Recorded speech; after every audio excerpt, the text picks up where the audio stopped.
نحمده ونصلي على رسوله الكريم اما بعد فاعوذ بالله من الشيطان الرجيم بسم الله الرحمن الرحيم رب اشرح لي صدري ويسر لي امري واحلل عقدة من لساني يفقهوا قولي۔ قرآن مجید کا آغاز سورۃ الفاتحہ سے ہوتا ہے جو قرآن مجید کی سب سے افضل سورت ہے۔ نبی صلی اللہ علیہ وسلم کسی سفر میں تھے تو ایک آدمی آپ کے پاس اترا۔ وہ کہتا ہے کہ نبی صلی اللہ علیہ وسلم نے اس کی طرف متوجہ ہو کر فرمایا، کیا میں تمہیں قرآن کے افضل حصے کے بارے میں نہ بتاؤں؟ پھر آپ صلی اللہ علیہ وسلم نے اس پر الحمدللہ رب العالمین کی تلاوت کی۔ سورۃ الفاتحہ ایک بے مثال سورت ہے۔ رسول اللہ صلی اللہ علیہ وسلم نے فرمایا، اللہ عز و جل نے ام القرآن فاتحہ جیسی سورت نہ تو تورات میں نازل فرمائی اور نہ ہی انجیل میں، اور یہی سبع مثانی ہے، اور اللہ تعالیٰ فرماتے ہیں کہ یہی سورت میرے اور میرے بندے کے درمیان تقسیم شدہ ہے، اور میرے بندے کو وہی ملے گا جو وہ مانگے گا۔ اعوذ باللہ من الشیطان الرجیم، بسم اللہ الرحمن الرحیم۔ اللہ کے نام سے ابتدا جو بہت مہربان نہایت رحم فرمانے والا ہے۔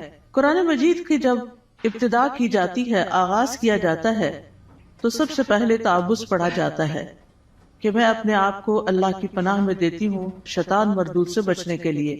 شیطان مردود کبھی بھی نہیں چاہتا کہ انسان سیدھے راستے کی طرف چلے، اور قرآن کا راستہ ہی سیدھا راستہ ہے۔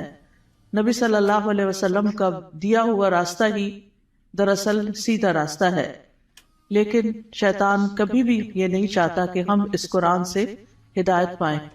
اسی طرح جب ہم اعوذ باللہ پڑھتے ہیں تو اس کا ایک صیغہ اعوذ بکلمات اللہ بھی ہے، یعنی ایک تو ہے اعوذ باللہ اور ایک ہے اعوذ بکلمات اللہ، کہ میں اللہ تعالیٰ کے سارے کلمات کے ساتھ اللہ کی پناہ میں اپنے آپ کو دیتی ہوں۔ کیونکہ آپ دیکھیے کہ اللہ سبحانہ تعالیٰ کی جو مختلف مخلوقات ہیں ان میں سے یعنی شیاطین تو بری مخلوق ہیں، لیکن اس کے ساتھ ساتھ فرشتے جو ہیں وہ اچھی مخلوق ہیں۔ تو انسان کو ایک طرف جہاں شیطان بہکاتا ہے تو وہاں دوسری طرف فرشتہ اس کے دل میں اچھا خیال بھی ڈالتا ہے، اور فرشتے جو ہیں وہ ہمارا دفاع بھی کرتے ہیں۔ تو اس لیے اللہ سبحانہ تعالیٰ کی مدد کے ساتھ قرآن کا آغاز کرنا چاہیے۔ بسم اللہ الرحمن الرحیم سے اللہ کا نام لے کر جو کہ بہت مہربان نہایت رحم فرمانے والا ہے۔ الحمدللہ رب العالمین الرحمن الرحیم مالک یوم الدین ایاک نعبد و ایاک نستعین۔ سب تعریف اللہ تعالیٰ کے لیے ہے جو تمام جہانوں کا رب ہے، نہایت مہربان ہے، بار بار رحم فرمانے والا ہے، بدلے کے دن کا مالک ہے۔ ہم صرف تیری ہی عبادت کرتے ہیں اور صرف تجھ ہی سے مدد چاہتے ہیں۔ سورۃ الفاتحہ کی اہمیت کی ایک وجہ یہ بھی ہے کہ یہ سب سے زیادہ نفع مند دعا پر مشتمل ہے۔ ابن تیمیہ کہتے ہیں کہ جب میں نے غور کیا کہ سب سے نفع مند دعا کون سی ہے تو بس وہ اللہ کی رضا کے کاموں پر مدد مانگنے کی دعا ہے کہ اللہ اپنی پسند کے کاموں پر ہماری مدد فرما۔ پھر میں نے سورۃ فاتحہ کی اس آیت ایاک نعبد و ایاک نستعین میں اس دعا کو پا لیا، اور اس میں دراصل انسان اللہ کی عبادت کی بات کرتا ہے کہ اللہ میں تیرا بندہ ہوں، تیری عبادت کرتا ہوں، تیری عبادت کرنا چاہ رہا ہوں۔ اور جیسا کہ آئندہ رمضان آ رہا ہے تو اس میں ہم عام دنوں سے زیادہ انشاءاللہ اللہ تعالیٰ کی عبادت کریں گے۔ تو یہ عبادت جو ہے یہ اللہ سبحانہ تعالیٰ کی محبت کا نام ہے، یعنی عبادت کے 3 ارکان ہوتے ہیں، جن میں سب سے پہلا رکن جو ہے کمال درجے کی محبت ہونا۔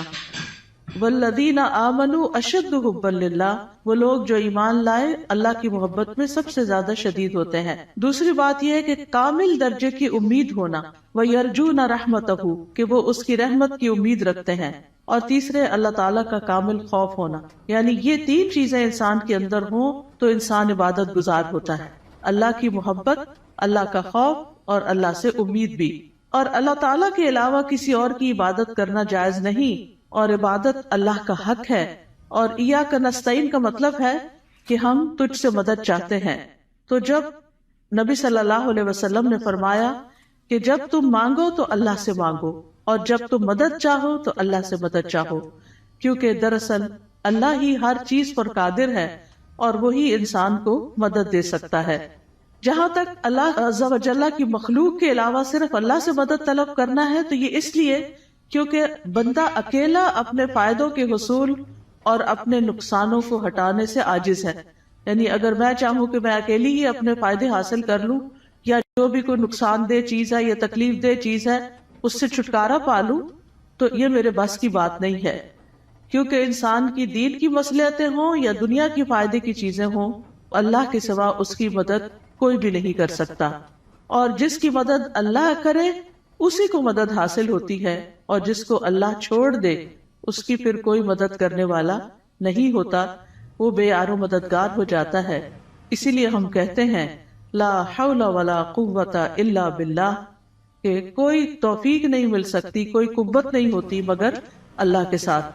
یعنی ہمارا حال بدل نہیں سکتا، یعنی حول حال سے بھی ہے، یعنی لا حول حال کی کوئی تبدیلی نہیں ہو سکتی، ایک حال سے دوسرے حال میں ہم نہیں جا سکتے، اور ہمارے اندر کوئی قوت بھی نہیں ہے مگر یہ کہ اللہ ہی کی دی ہوئی قوت اور اللہ ہی کی دی ہوئی طاقت سے انسان کے حالات تبدیل ہو سکتے ہیں. یعنی ہماری زندگیوں میں کئی مسائل ہوتے ہیں، کبھی بچوں کے مسائل، کبھی رشتہ داروں کے مسائل، کبھی اور مالی مسائل، یعنی کئی طرح کی چیزیں انسان کو پریشان کرتی رہتی ہیں. لیکن انسان کی اس ساری حالت کو کوشش کے باوجود بھی بعض اوقات خود سے انسان یا دوسرے لوگ، ہمارے ماں باپ، ہمارے شوہر، ہمارے بچے مل کے اس کو تبدیل نہیں کر سکتے. آپ نے دیکھا ہوگا جب انسان پریشان ہوتا ہے تو کبھی کسی کے پاس جاتا ہے، کبھی کسی سے دکھ بیان کرتا ہے، کبھی کسی سے مشورہ کرتا ہے، لیکن ساری باتیں کر کے چھوڑ دیتے ہیں، ہوتا ہوا تھا کچھ نہیں. ایسے میں انسان کو ٹھیک ہے مشورہ کر لینا چاہیے، مدد لینی چاہیے، لیکن اللہ سبحانہ وتعالیٰ سے ہی اصل میں مدد لینی چاہیے اور خوب خوب دعائیں کرنی چاہیے. اور اگر یہ کلمہ بھی بار بار انسان پڑھتا رہنا، ایاک نعبد و ایاک نستعین، کہ صرف تیری ہم عبادت کرتے ہیں اور تجھ سے ہم مدد چاہتے ہیں، تو انشاءاللہ اللہ کی مدد آئے گی. بندہ کس کس کام میں اللہ کی مدد کا محتاج ہے؟ اپنے روزمرہ کے مسائل کے حل کے لیے تو محتاج ہے ہی، اپنی خوراک کے لیے ہے، اپنے لباس کے لیے ہے، اپنی رہائش کے لیے، اپنی سب چیزوں کے لیے تو ہے ہی. لیکن خاص طور پر اللہ کی عبادت کے لیے ہم سب سے زیادہ اس کے محتاج ہیں کہ ہم اس سے مدد مانگے. تو انسان اللہ تعالیٰ کے احکام بجا کے نہیں لا سکتا جب تک انسان کو اللہ کی مدد حاصل نہ ہو. برائی چھوڑنا چاہتے ہیں، اپنی کوئی بری عادت چھوڑنا چاہتے ہیں، تو ہم اس کو چھوڑ نہیں سکتے جب تک اللہ کی مدد ہمیں حاصل نہ ہو. اسی طرح دنیا میں ہماری جو تقدیر ہے، اس تقدیر میں جو غم لکھے ہیں، ان غموں سے چھٹکارا نہیں پا سکتے جب تک کہ اللہ کی مدد حاصل نہ ہو. تو اس لیے بہت ضروری ہے کہ ہم دنیا کے معاملات میں بھی اللہ کی مدد لیں، اور پھر موت کے وقت، یعنی موت کے وقت کی جو سختیاں ہیں، اور قیامت اور برزخ یعنی قبر کے عذاب اور قبر سے متعلق جو مشکلات ہیں، اور قیامت کے دن کی جو ہولناکیاں ہیں، ان سب میں بھی ہمیں اللہ سے مدد لینی چاہیے. ان سب کاموں میں اللہ عز و جل کے سوا کوئی بھی مدد کرنے کی طاقت نہیں رکھتا. تو جو شخص اللہ کی مدد طلب کرنے کا حق ادا کرتا ہے تو اللہ تعالیٰ ان کاموں میں اس کی مدد بھی کرتا ہے. اہدنا الصراط المستقیم، تو ہمیں سیدھا راستہ دکھا، کیونکہ ہدایت سب سے بڑی ضرورت ہے جو انسان مانگتا ہے اللہ تعالیٰ سے. یعنی مانگنے کی چیزیں تو بہت ہے، لیکن سب سے اہم ترین چیز جو ہے وہ ہدایت ہے، کہ اللہ تعالیٰ ہمیں ہدایت عطا فرمائے. کیونکہ ہدایت جس کو مل گئی تو وہ متقین میں سے ہو جائے گا، اور جس کے اندر تقویٰ آ گیا اس کو مزید ہدایت بھی ملے گی. اور جو متقین میں سے ہو جائے گا تو من یتق اللہ یجعل لہ مخرجا وَيَرْزُقْهُ مِنْ حَيْثُ لَا يَحْتَسِبُ، جو اللہ سے ڈرے گا وہ اس کے لیے نکلنے کا کوئی راستہ بنا دے گا، اور اسے وہاں سے رزق دے گا جہاں سے وہ گمان بھی نہیں کرتا ہوگا، یعنی جہاں سے وہ سوچ بھی نہیں سکتا. تو اس لیے انسان کو ہدایت کی ضرورت ہے، اور ہدایت اللہ سے مانگتے ہی رہنا چاہیے. آپ دیکھیے کہ حیرانی کی بات ہے کہ دن میں 5 نمازوں کی ہر رکعت میں ہم سورۃ فاتحہ پڑھتے ہیں. سورۃ فاتحہ کے اندر ہم اللہ سے ہدایت ہی مانگتے رہتے ہیں کہ اللہ تو ہمیں ہدایت دے دے، ہمیں ہدایت دے دے.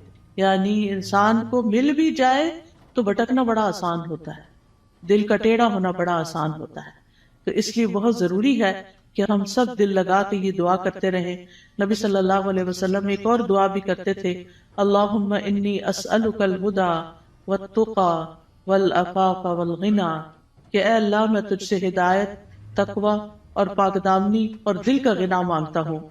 اسی طرح ایک اور دعا ہے، اللہم اہدنی وسددنی، اے اللہ تو مجھے ہدایت عطا فرما اور سیدھا رکھ، یعنی درست رکھ کہ ادھر ادھر نہ ہو جاؤں۔ اسی طرح نبی صلی اللہ علیہ وسلم تہجد کے وقت اللہ تعالیٰ سے سیدھے رستے کی ہدایت کی دعا مانگتے تھے، اور اپنی تہجد کی نماز شروع ہی اس دعا سے کرتے تھے، اللہم رب جبریل و میکائیل و اسرافیل فاطر السماوات والارض عالم الغیب والشہادت انت تحکم بین عبادک فیما کانوا فیہ یختلفون اللہم اہدنی لما اختلف فیہ من الحق انک تہدی من تشاء الی صراط مستقیم۔ اے اللہ، جبریل، میکائیل اور اسرافیل کے رب، آسمانوں اور زمین کے پیدا کرنے والے، ہر غیب اور حاضر کو جاننے والے، تو اپنے بندوں میں ان چیزوں کا فیصلہ کرے گا جن میں وہ اختلاف کرتے ہیں۔ اے اللہ، مجھے اس حق کی طرف رہنمائی دے جس میں اختلاف کیا گیا ہے، یقیناً تو جس کو چاہتا ہے سیدھے رستے پہ چلاتا ہے۔ یعنی جن چیزوں میں لوگ اختلاف کر رہے ہیں کہ یہ سیدھا رستہ ہے کہ نہیں، تو اللہ مجھے اس میں سیدھا رستہ دکھا دے۔ اب دیکھیں، ایک تو ہوتا ہے کہ ہم دین کی طرف نہ آئیں، لیکن ہم جب دین کی طرف آ بھی جاتے ہیں نا، تو اس میں بھی لوگ، کوئی کہتا ہے یہ کرو، کوئی کہتا ہے وہ کرو، تو انسان پر کنفیوز ہوتا ہے کہ میں کیا کروں اور کیا نہ کروں۔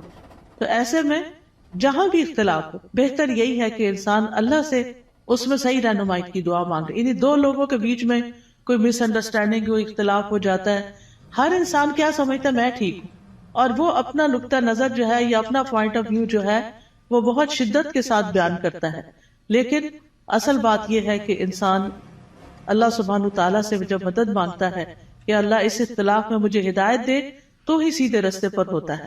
پھر اسی طرح یہ ہے کہ بچوں کو بھی صحیح فیصلے کرنے کے لیے ہدایت کی دعا دینی چاہیے۔ عبد الحمید بن سلمہ کہتے ہیں کہ ان کے والدین ان کے متعلق اپنا مقدمہ لے کر نبی صلی اللہ علیہ وسلم کی خدمت میں حاضر ہوئے۔ میرے والدین میں سے ایک مسلمان تھا، دوسرا نہیں تھا، کافر تھا۔ نبی صلی اللہ علیہ وسلم نے بچے کو اختیار دیا تو وہ ان دونوں میں سے جو کافر تھا اس کی طرف متوجہ ہو گیا۔ تو آپ کو فکر لگی کہ یہ اگر کافر لے جائے گا تو بچے کو کافر بنا دے گا۔ تو آپ صلی اللہ علیہ وسلم نے اسی وقت دعا کی، اللہم اہدہ، اللہ اس کو ہدایت دے دے۔ تو وہ مسلمان کی طرف متوجہ ہو گیا۔ تو پھر آپ نے فیصلہ اس کے حق میں کیا، کیونکہ آپ خود سے نہیں اس بچے کو کہہ سکتے تھے یا خود سے دے نہیں سکتے تھے، وہ بچے کی چوائس پر تھا کہ وہ کدھر جانا چاہتا ہے۔ تو آپ نے اس کے لیے دعا شروع کر دی۔ اس سے پتہ چلتا ہے کہ زندگی کے چھوٹے چھوٹے معاملات میں آپ لوگوں کی فکر کتنی کرتے تھے، ان کے لیے دعائیں کیسی کرتے تھے، اور سب سے زیادہ تو ان کی ہدایت اور ان کی آخرت کی فکر۔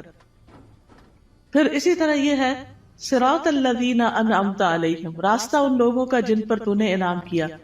یعنی ہم سیدھا راستہ تو مانگتے ہیں، لیکن ہمیں یہ نہیں پتا کہ وہ کیسے پتا چلے گا، کون سا ہمارے لیے نمونہ ہے، کن لوگوں کو ہم فالو کریں۔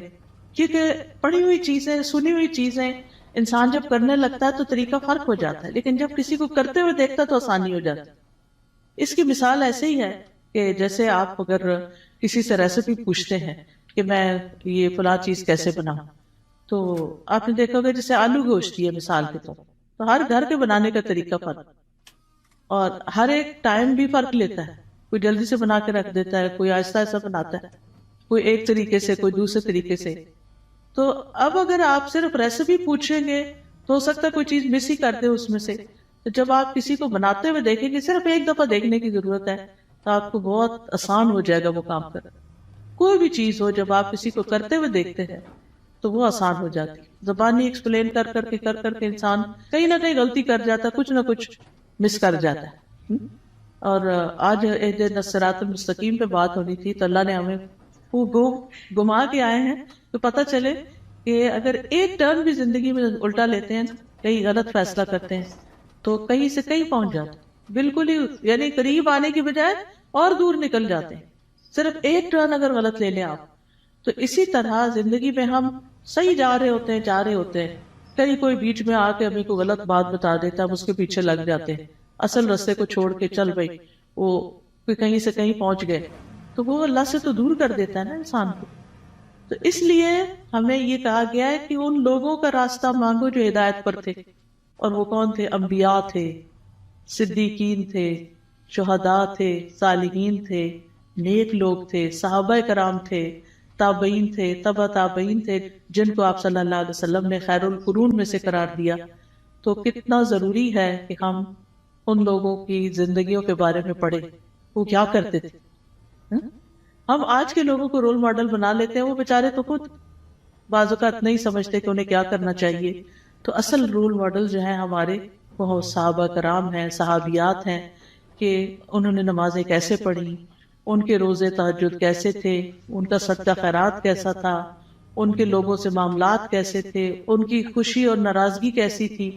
تو اگر ہم ان چیزوں کے بارے میں پڑھتے رہیں گے، جانتے رہیں گے، تو آپ دیکھیں گے کہ بہت سی چیزیں درست ہو جائے گی. یعنی اپنی غلطیاں بھی نظر آئیں گی اور جو اچھے کام ہیں وہ بھی. اور ان کی زندگی کے واقعات اور حالات بہت موٹیویشنل بھی ہوتے ہیں. یعنی اگر آپ صحابہ کی کہانیاں پڑھیں تو انسان روئے بغیر رہ نہیں سکتا. مجھے یاد ہے جب میں نے ہائی اسکول ختم ہی کیا تھا تو چھٹیاں تھی کافی ساری، تو اس میں میں نے بکس پڑھنی شروع کر دی. اور سب سے زیادہ مجھے جن بکس نے انسپائر کیا وہ اسی طرح کی لائف سٹوریز تھیں. یعنی جو بڑے لوگوں کی کہانیاں اور نیک لوگوں کی کہانیاں. اس میں ہم کہتے ہیں اچھا یہ لوگ اس طرح کر سکتے ہیں تو ہم نہیں کر سکتے، یہ بھی تو اسی دنیا میں رہتے ہیں. تو اس سے پھر انسان کو انسپریشن بہت ملتی ہے. تو یہاں بھی اللہ تعالیٰ نے جو سیدھا رستہ بتایا ہے وہ ان لوگوں کا رستہ اختیار کرنے کے لیے کہا ہے کہ جن پر اللہ نے انعام کیا، ان کا نہیں جن پر اللہ تعالیٰ غضبناک ہوا، اور نہ ان کا جو بھٹکے ہوئے ہیں. پھر ہے سورۃ البقرہ. سورۃ البقرہ جو ہے وہ قرآن کی کوہان ہے. نبی صلی اللہ علیہ وسلم نے فرمایا ہر چیز کی ایک کوہان ہوتی ہے، یعنی اونچا حصہ ہم، اور قرآن کی کوہان سورۃ البقرہ ہے. اور جب شیطان سورۃ البقرہ کی تلاوت سنتا ہے تو وہ اس گھر سے نکل جاتا ہے جس میں سورۃ البقرہ کی تلاوت کی جا رہی ہو. اس کو پڑھنا باعث برکت ہے اور اس کو چھوڑنا باعث حسرت ہے. رسول اللہ صلی اللہ علیہ وسلم نے فرمایا سورۃ البقرہ پڑھا کرو، کیونکہ اس کا پڑھنا باعث برکت ہے، چھوڑنا باعث حسرت ہے، اور اس کے پڑھنے والے پر جادوگر قدرت نہیں پا سکتے. یعنی ایسے لوگ جادو سے محفوظ رہتے ہیں جو سورۃ البقرہ پڑھتے رہتے ہیں. اب اس کا طریقہ کیا ہے؟ کیونکہ لوگ پوچھتے ہیں کہ اچھا پھر کیسے پڑھیں. ایک تو یہ ہے کہ ایک ہی دن میں ساری پڑھ لیں، اور کیسے بہت سارے لوگ ہوتے ہیں جو روز سورۃ البقرہ پڑھتے ہیں. اور ایک یہ ہے کہ ایک ایک سپارہ کر کے آپ روز پڑھ لیں. ایک یہ ہے کہ ربع ربع ربع ربع کر کے آپ اس کو، یعنی کہ 8 اور 10 دن لگ جاتے ہیں تقریباً اس طرح، تو مہینے میں 3 دفعہ ہو جائے گی. ایک یہ ہے کہ روزانہ آپ ایک صفحہ پڑھ لیں، اور جب تک وہ صفحے سارے ختم نہیں ہوتے تو وہ اس طرح روزانہ آپ یعنی یا نماز میں یا دیکھ کے یعنی پڑھتے رہیں. یعنی سورۃ البقرہ کے ساتھ اپنا تعلق قائم رکھیں تو اس کا فائدہ یہ ہوگا کہ جادوگر اثر نہیں کر سکیں. کیونکہ جن لوگوں پہ کوئی جادو کی شکایت ہوتی ہے نا، جب وہ بےچارے ایک دفعہ اپنا توڑ کر آتے ہیں، جب ان کو پتہ چلتا ہے توڑ ہو گیا تو دوبارہ کر دیتے ہیں، پھر دوبارہ کر دیتے ہیں. تو اس لیے پروٹیکشن بڑی ضروری ہوتی ہے، اور سورۃ البقرہ جو ہے اسی میں سے ہے.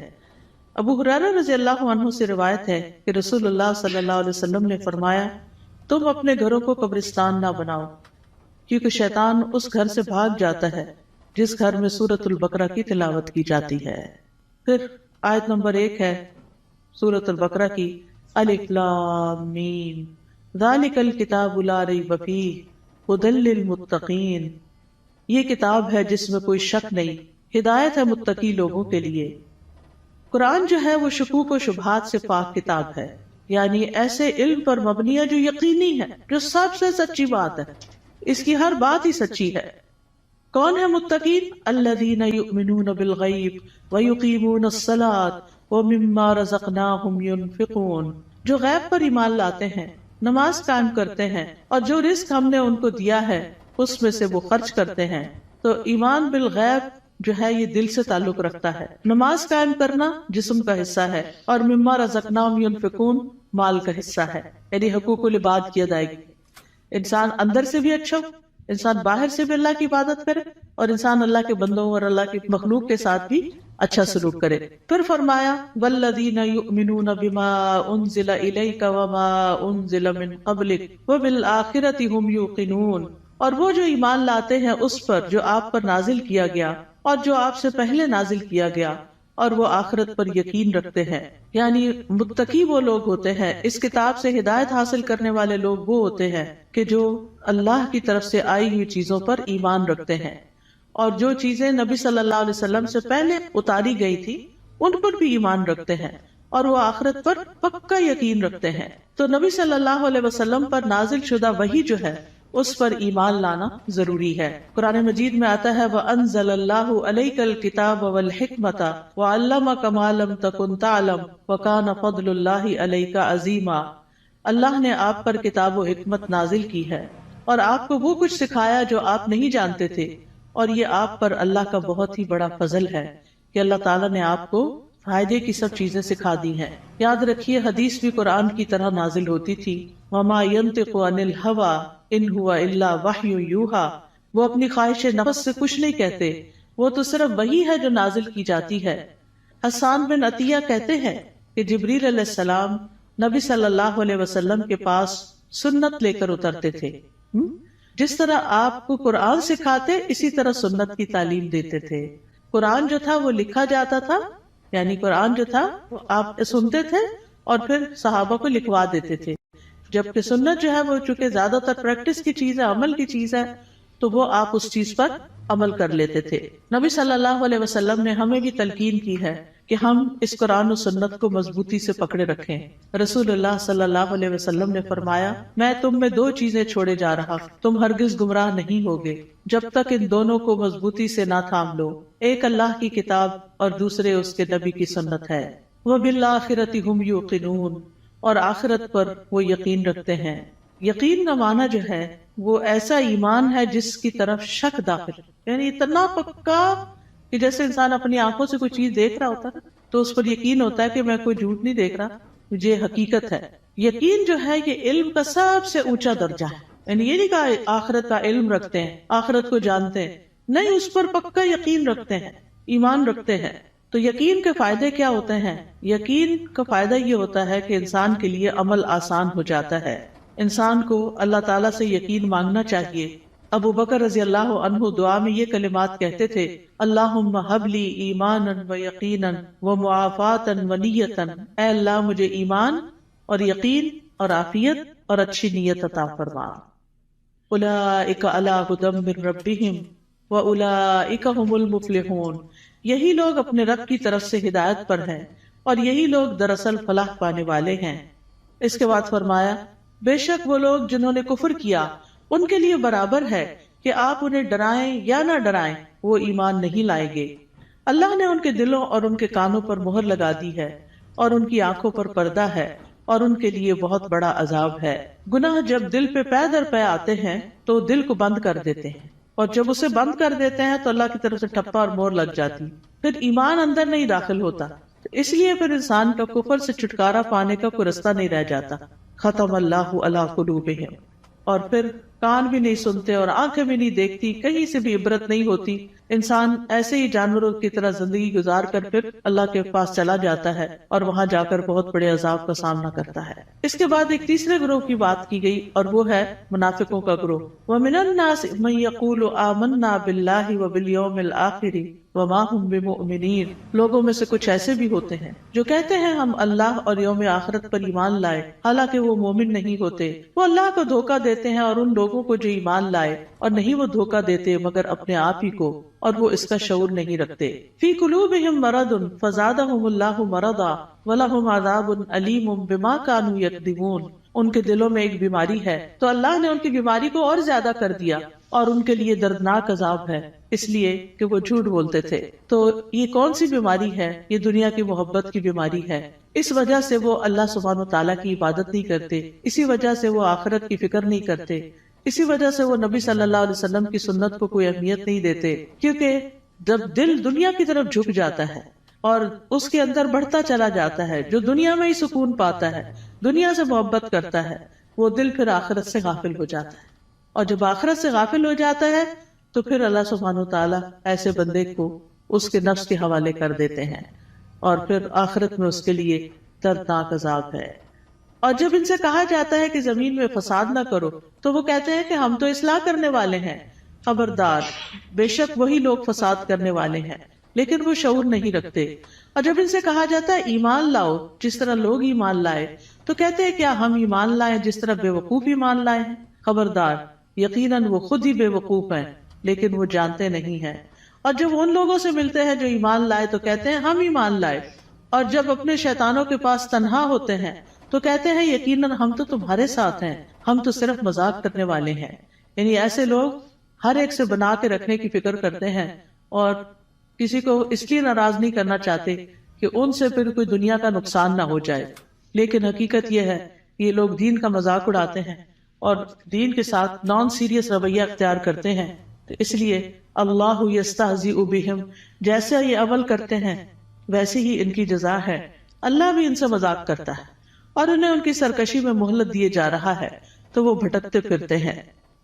یعنی اللہ سبحانہ وتعالیٰ کا ان کے ساتھ استہزاء یہ ہے کہ وہ ان کے بدبختی کے اعمال اور خبیث حالات کو ان کے سامنے مزین کر دیتا ہے. یعنی انہیں اپنی برائیاں جو ہیں وہ اچھی لگنے لگتی ہیں، جیسے جھوٹ بولنا، دھوکہ دینا، کہنا یہ تو سمارٹنس ہے، دیکھو میں نے فلاں کو کیسے بیوقوف بنایا، اور پھر تنہائی میں بیٹھ کے اس پہ ہنستے ہیں. تو یہ چیزیں جو ہیں یہ انسان کے اپنے ہی لیے نقصان دہ ہوتی ہیں. اولئک الذین اشتروا الضلالۃ بالہدی فما ربحت تجارتہم وما کانوا مہتدین. یہی وہ لوگ ہیں جنہوں نے ہدایت کے بدلے گمراہی خرید لی، تو نہ ان کی تجارت ہی فائدہ مند ہوئی اور نہ ہی وہ ہدایت پانے والے تھے. ان کی مثال اس شخص کی طرح ہے جس نے آگ جلائی، تو جب آگ نے اس ماحول کو روشن کر دیا اللہ ان کا نور لے گیا اور انہیں اندھیروں میں چھوڑ دیا، وہ دیکھ نہیں پاتے. یعنی ان کے دل کا نور ختم ہو گیا ان کے اپنے اعمال کی وجہ سے. یعنی یہ ان لوگوں کے بارے میں بات کی گئی ہے کہ جو دعویٰ تو کرتے ہیں کہ ہم ایمان لائے اور اس سے دنیا میں کچھ نہ کچھ فائدہ اٹھاتے ہیں کہ وہ مسلمان ظاہر ہوتے ہیں تو مسلمانوں کو جو بینیفٹس ہوتے ہیں یہ ان کے شٹر میں آ جاتے ہیں. لیکن یہ ہے کہ دنیا میں تھوڑی سی روشنی ان کو مل گئی مگر آخرت میں تو سخت اندھیرا چھا جائے گا اور ان کو سخت عذاب پہنچے گا. پھر اسی طرح یہ ہے کہ دنیا میں کفر جو ہے وہ روشنی چھپا دیتا ہے اور ان کے پردے چاک ہو جاتے ہیں، جو ان کی منافقت ظاہر ہو جاتی ہے تو وہ اس سے اندھیرے ان کے کھل کے سامنے آ جاتے ہیں کہ ان کے دلوں کے اندر کیا ہے. پھر اسی طرح ان کے بارے میں فرمایا سم بکم عمی فہم لا یرجعون، بہرے ہیں، گنگے ہیں، اندھے ہیں، پس وہ نہیں لوٹتے، یعنی ہدایت کی طرف واپس نہیں آتے. یا ان کی مثال آسمان سے اترنے والی زوردار بارش کی طرح ہے جس میں اندھیرے ہیں اور گرج ہے اور چمک ہے. وہ کڑکنے والی بجلیوں اور موت کے ڈر سے اپنی انگلیاں اپنے کانوں میں ڈال لیتے ہیں اور اللہ کافروں کو گھیرنے والا ہے. قریب ہے کہ بجلی ان کی آنکھوں کی روشنی لے جائے، جب بھی وہ ان کے لیے روشنی کرتی ہے تو وہ اس میں چل پڑتے ہیں، اور جب ان پر اندھیرا چھا جاتا ہے تو وہ کھڑے رہ جاتے ہیں. اور اگر اللہ چاہتا تو ان کی سماعت اور ان کی بصارت کو لے جاتا، بے شک اللہ خوب قدرت رکھنے والا ہے. اور یہ حقیقت ہے کہ اللہ سبحانہ تعالیٰ ہر چیز پر پورا قادر ہے اور ان منافقین پر بھی پوری طرح قادر ہے، اور اللہ تعالیٰ اسباب کے بغیر بھی ان کی سماعت اور بصارت کو ختم کر سکتا ہے. ہم سب کو اپنے لیے دعا کرنی چاہیے کہ اللہ تعالیٰ ہماری آنکھوں، ہمارے کانوں، ہمارے دل کو سلامت رکھ کہ ہم اس سے ہدایت پاتے رہیں. سنن ترمذی میں ایک دعا آئی ہے بڑی خوبصورت، وَمَتِّعْنَا بِأَسْمَاعِنَا وَأَبْصَارِنَا وَقُوَّاتِنَا أَبَدًا مَا أَحْيَيْتَنَا وَاجْعَلْهُ الْوَارِثَ مِنَّا، کہ اللہ ہمیں ہماری سماعت، ہماری بصارت، ہماری قوت سے فائدہ پہنچا اور اسے ہمارا وارث بنا دے. پھر اس کے بعد اگلا رکوع شروع ہوتا ہے، یا ایھا الناس اعبدوا ربکم الذی خلقکم والذین من قبلکم لعلکم تتقون. اے لوگوں اپنے رب کی عبادت کرو، الذی خلقکم جس نے تمہیں پیدا کیا، اور ان لوگوں کو بھی جو تم سے پہلے تھے، تاکہ تم بچ جاؤ، یعنی برے عذاب سے بچ جاؤ. تو عبادت کی بات پہلے بھی ہو چکی کہ ہمیں اللہ نے اپنی عبادت کے لیے پیدا کیا ہے، اور عبادت میں انسان کو اللہ تعالیٰ سے شدید محبت بھی کرنی ہوتی ہے اور اس سے ڈرنا بھی ہوتا ہے اور اس سے امید بھی رکھنی ہوتی ہے. پھر فرمایا الذی جعل لکم الارض فراشا والسماء بناء وانزل من السماء ماء فاخرج به من الثمرات رزقا لکم فلا تجعلوا للہ اندادا وانتم تعلمون. وہ جس نے تمہارے لیے زمین کو فرش اور آسمان کو چھت بنایا اور آسمان سے پانی نازل کیا اور اس پانی سے تمہارے لیے پھل بطور رزق پیدا کیے، بس تم اللہ کے ساتھ کسی کو شریک نہ ٹھہراؤ حالانکہ تم جانتے ہو. اور اگر تمہیں اس قرآن میں شک ہے جو ہم نے اپنے بندے محمد پر نازل کیا صلی اللہ علیہ وسلم، تو اسی طرح کی ایک صورت تم بھی بنا لاؤ، اور اللہ کے سوا اپنے گواہوں یعنی مددگاروں کو بھی بلا لو اگر تم سچے ہو۔ فَإِن لَّمْ تَفْعَلُوا وَلَن تَفْعَلُوا فَاتَّقُوا النَّارَ الَّتِي وَقُودُهَا النَّاسُ وَالْحِجَارَةُ أُعِدَّتْ لِلْكَافِرِينَ، پھر اگر تم نے ایسا نہ کیا اور تم ہرگز نہ کر سکو گے تو بچو اس آگ سے جس کا ایندھن انسان اور پتھر ہیں، جو کافروں کے لیے تیار کی گئی ہے، اور خوشخبری دے دیجئے ان لوگوں کو جو ایمان لائے اور انہوں نے نیک عمل کیے۔ تو خوشخبریاں کس کے لیے ہیں؟ گڈ نیوز کس کے لیے ہیں؟ جو ایمان لا کر اچھے کام کرتا ہو، کہ ان کے لیے ایسے باغات ہیں جن کے نیچے نہریں بہتی ہیں، جب انہیں ان باغوں میں سے کسی قسم کا پھل کھانے کو دیا جائے گا تو وہ کہیں گے یہ تو وہی ہے جو اس سے پہلے بھی ہم دیے گئے، اور انہیں اس سے ملتے جلتے پھل دیے جائیں گے۔ وہاں ان کے لیے پاک صاف بیویاں ہوگی، اور وہ ان باغات میں ہمیشہ رہنے والے ہیں، ہمیشہ کے لیے۔ یہ کتنی بہترین جزا ہے جو نیک عمل کرنے والوں کی ہے۔ معاذ بن جبل رضی اللہ عنہ کہتے ہیں کہ نیک عمل وہ ہوتا ہے جس میں 4 چیزیں ہوں۔ نمبر 1 علم کے ساتھ ہو کیا۔ نمبر 2 اچھی نیت ہو، کرنے کی نیت بھی اچھی ہونی چاہیے۔ نمبر 3 صبر کے ساتھ کرنا چاہیے، اور نمبر 4 اخلاص کے ساتھ کرنا چاہیے۔ تو جس عمل میں یہ سب چیزیں ہوں، صبر بھی ہو، نیت اچھی ہو، عمل انسان کا جو ہے وہ علم کے مطابق ہو، تو وہی شخص جو ہے وہ نیک ہے۔ وَأُتُوا بِهِ مُتَشَابِهًا، اور وہ جنت میں ملتے جلتے پھل دیے جائیں گے، یعنی جنت کے پھل اگرچہ ایک دوسرے سے ملتے جلتے ہوں گے لیکن ان کا ذائقہ بڑا مختلف ہوگا۔ جیسے آم ہے تو آموں سے ملتے جلتے بظاہر دیکھنے میں، یعنی یہ سب ورائٹی کی انتہا ہے نا، کہ آپ نے کبھی نوٹ کیا ہوگا مثلاً آپ بعض اوقات 2 اورنجز کھاتے ہیں، کیا دونوں کا ذائقہ ایک ہوتا ہے؟ نہیں ہوتا ہے۔ اور اگر کس میں فرق ہو تو ان کی خوشبو، ان کا رنگ، ایون کلر بھی، کسی کا ریڈ ہوتا ہے، کسی کا یلو، کسی کا برائٹ یلو ہوتا ہے، کسی کا اورنجش ہوتا ہے، ان کی خوشبو، ان کی مٹھاس۔ اب وہ جنت میں ان کے سامنے پھل پڑے ہوئے ہیں، دیکھنے میں ایک جیسے لگ رہے ہیں، ایک کھائیں گے اور مزہ، ایک کھائیں گے اور مزہ، ایک کھائیں گے اور مزہ، کیونکہ اگر 2 پھل ایک جیسے بھی کھائیں گے تو وہ بور ہو جاتا ہے نا انسان۔ دیکھیں وہ یہ اورنج، ہاں یہ میں نے کھائے ہوئے ہیں، لیکن اتنی ورائٹی ہے جنت میں، اتنی ورائٹی ہے کہ انسان کا دل بھرے گا ہی نہیں کسی وقت۔ دیکھیں ہمیں ہر نئی چیز اچھی لگتی ہے، ہم ہر نئے آئیڈیا سے، ہر نئی یونیک چیز سے انسپائر ہوتے ہیں، تو جنت میں تو ہر وقت ہر چیز نئی نئی نئی نئی نئی، یعنی نہ پرانی چیزیں ہوگی، نہ وہ ریپیٹیشن ہوگی، نہ وہ بوریت ہوگی، نہ وہ دل بھرے گا۔ اب فیشن کیا ہے؟ ایک نیا آئیڈیا ہی ہوتا ہے نا، حالانکہ بعض اوقات اس میں بڑی تکلیف بھی ہوتی ہے، لیکن وہ نیا ہوتا ہے تو لوگوں کو اٹریکٹ کرتا ہے، یونیک، انیوژل۔ تو وہ اتو بھی متشابہہ، دیکھنے میں وہ متشابہ ہیں لیکن کھانے میں ان کا مزہ، جیسے ایک حدیث میں بھی آتا ہے کہ جنت کے جو ببول کا درخت ہوگا اس کے جو کانٹے ہوں گے، اس میں سے ایک کانٹے کے اندر 70,000 قسم کے پھل ہوں گے، یعنی اس کے اندر وہ رنگ ہوں گے اور اس کے ڈفرنٹ چیزیں ہوں گی، اور وہ جب ایک ایک چیز نکالتا جائے گا انسان تو different colour, different test, different خوشبو، ایکسپلور ہی کرتا جائے گا، ایکسپلور ہی کرتا جائے گا۔ اسی لیے خالدین فی، رہنا ہی رہنا ہے، کوئی موت نہیں ہے وہاں، جنت میں موت نہیں ہے، جہنم میں بھی موت نہیں ہے۔ اس لیے انسان کو جنت کا شوق لگ جانا چاہیے اور اس کے لیے کوشش کرنی چاہیے، اس کے لیے تڑپنا چاہیے، اور اس کے لیے ہر وہ کام کر لینا چاہیے جس سے وہ ایک دم اندر چلے جائیں، چاہے وہ اچھی عبادت کر کے، چاہے وہ بندوں کی خدمت کر کے، یعنی جو کام پتہ چلے نا جنت میں لے جانے والا، تو انسان کو اس کا حریص ہو جانا چاہیے۔ ٹھیک ہے ہم کمزور انسان ہیں، نہ ہمارے پاس اتنی ہمت ہے زیادہ، نہ مال ہے زیادہ، لیکن کچھ نہ کچھ تو کرتے چلے جائیں تاکہ ایک دن اللہ تعالیٰ کا دیدار بھی ہو، کیونکہ جنت عدن میں جو لوگ ہوں گے اللہ تعالیٰ کے دیدار میں انہیں کوئی رکاوٹ پیش نہیں آئے گی، اور اللہ تعالیٰ کے وہ بڑے پسندیدہ اور چوزن لوگ ہوں گے۔ لیکن اس کے لیے اللہ کے راستے میں جہاد کرنا، جد و جہد کرنا، نکلنا، اپنے کمفرٹ زون سے باہر نکلنا، اپنا مال خرچ کرنا، اپنی جان لگانا، یہ چیزیں ہیں جس سے انسان جنت کا سودا کرتا ہے۔ ان اللہ اشتری من المؤمنین انفسهم واموالهم بان لهم الجنہ، اللہ نے بے شک خرید لی مومنوں سے ان کی جانیں اور ان کے مال، کیونکہ ان کے لیے جنت ہے۔ تو جنت حاصل کرنے کے لیے انسان کو کچھ دینا پڑتا ہے، اور وہ یہی دنیا کا وقت ہے، تھوڑا سا، یہ چند سال ہے، پتہ نہیں کب تک زندہ ہے کب تک نہیں۔ تو اللہ تعالیٰ سے دعا ہے کہ وہ ہمیں نیک اعمال کرنے کی توفیق عطا فرمائے۔ پھر بے شک اللہ اس سے نہیں شرماتا کہ وہ مادہ مچھر یا اس سے اوپر کسی چیز کی مثال بیان کرے. پھر جو لوگ ایمان لائے ہیں وہ جانتے ہیں کہ وہ ان کے رب کی طرف سے سچ ہے، اور جن لوگوں نے انکار کیا وہ کہتے ہیں اس مثال سے اللہ کی کیا مراد ہے. اللہ اس سے اکثر لوگوں کو گمراہ کرتا ہے اور اسی سے بہت سے لوگوں کو ہدایت بخشتا ہے، اور اس مثال سے گمراہ کرتا بھی ہے تو صرف فاسقوں کو. یعنی اللہ تعالیٰ جن لوگوں کو گمراہ کرتا ہے وہ اس لیے نہیں کرتا کہ اللہ چاہتا ہے یہ گمراہ ہو جائے، نہیں، اصل میں ان کے اندر ایسی کوئی علت ہوتی ہے کہ جو اس بات کا سبب بن جاتی ہے کہ اللہ تعالیٰ پھر اس بندے کو ہدایت کی بجائے الٹے رستے پہ چلا دیتا ہے. جیسے سورۃ الصف میں آتا ہے فَلَمَّا زَاغُوا أَزَاغَ اللَّهُ قُلُوبَهُمْ وَاللَّهُ لَا يَهْدِي الْقَوْمَ الْفَاسِقِينَ. پھر جب وہ ٹیڑھے ہو گئے تو اللہ نے ان کے دل ٹیڑھے کر دیے. انسان سیدھا راستہ چھوڑ کے ٹیڑھے پہ جاتا ہے تو پھر اللہ تعالیٰ اس کو اسی کے حوالے کر دیتا ہے، اور اللہ نافرمان لوگوں کو ہدایت نہیں دیتا.